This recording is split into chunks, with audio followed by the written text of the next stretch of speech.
नमस्कार दर्शक बंधु आमी श्री प्रदीप आजकेर आलोचना 2025 वृष राशिर जातक बा जातिकार केमन फल होते पारे सेटा निये आजकेर आलोचना। केन सामनेई 2025 एबं बछरेर प्रथम थेके जोदि एई साबधानतागुलो जोदि अवलम्बन करा जाय ताहले किन्तु खूब भालो बछरटिके आपनि काटाते पारबेन। एई वृष राशि राशि चक्रेर द्वितीय राशि जार विस्तार 30 डिग्री থেকে 60 डिग्री। এই বৃষ রাশির মালিক অর্থাৎ বৃষ রাশি যে ঘরে বসে রয়েছে তার মালিক হচ্ছে শুক্র। তাই শুক্রবার দিন সব সময় কিছু সাদা দ্রব্য অর্থাৎ চাল, চিনি হলে পিঁপড়াকে খেতে দিন, চাল হলে পক্ষীদের উদ্দেশ্যে নিক্ষেপ করুন এবং যদি পারেন প্রত্যেক শুক্রবার ঘুম থেকে উঠে গঙ্গা স্নান করুন। সবার প্রথমে এই কাজটা রয়েছে। এবার কিরকম যাবে আপনাদের ক্ষেত্রে বলি, মার্চ মাসের পরে কিন্তু রাহু আপনার গোচরে চলবে। অত্যন্ত একটি শুভ যোগ, যারা এক্সপোর্ট ইম্পোর্ট ব্যবসা করছেন ব্যবসার মধ্যে অর্থ বিনিয়োগ করা মারাত্মক একটি ভালো যোগ।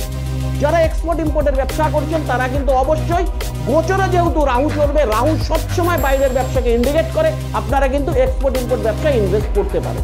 যারা ফটকা ব্যবসায় রয়েছেন এই বৃষ রাশির জাতক বা জাতিকারা অবশ্যই মার্চ মাসের পর ফটকা ব্যবসায় ইনভেস্ট করতে পারেন।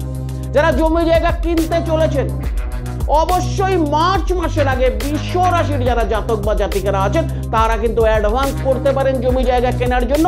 মার্চের পরে অবশ্যই 100% আপনার জমিতে রেজিস্ট্রি মারাত্মক একটি ভালো সময় নিয়ে আসছে কিন্তু এই বৃষ রাশি।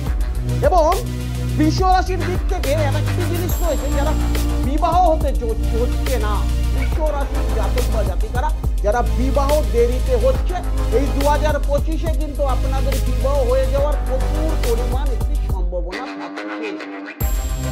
বৃষ রাশির জাতক বা জাতিকাদের একটু ঠান্ডার থেকে বেঁচে চলতে হবে, ঠান্ডা লাগার একটি প্রবণতা থাকতে পারে এবং বৃষ রাশির জাতক বা জাতিকারা তাদের কোনো অস্ত্রোপচারের কোনো যোগ দেখা যেতে পারে এই 2025। হার্টের দিক থেকে সাবধানতা অবলম্বন করবেন 2025 আপনাদের জন্য। এবং অলমোস্ট অর্থনৈতিক জায়গা কিন্তু আপনাদের খুব ভালো, ইনভেস্টমেন্টের জায়গা ভালো, সবটাই ভালো। কি করবেন প্রতিকার হিসাবে কোনো লাল রং অথবা সবুজ রং ব্যবহার করতে পারেন এবং কোনো কাজে যাওয়ার আগে বাড়িতে বয়োজ্যেষ্ঠ যে আছে মা হোক তাকে প্রণাম করে কাজে যান, অবশ্যই শুভ ফল পাবেন।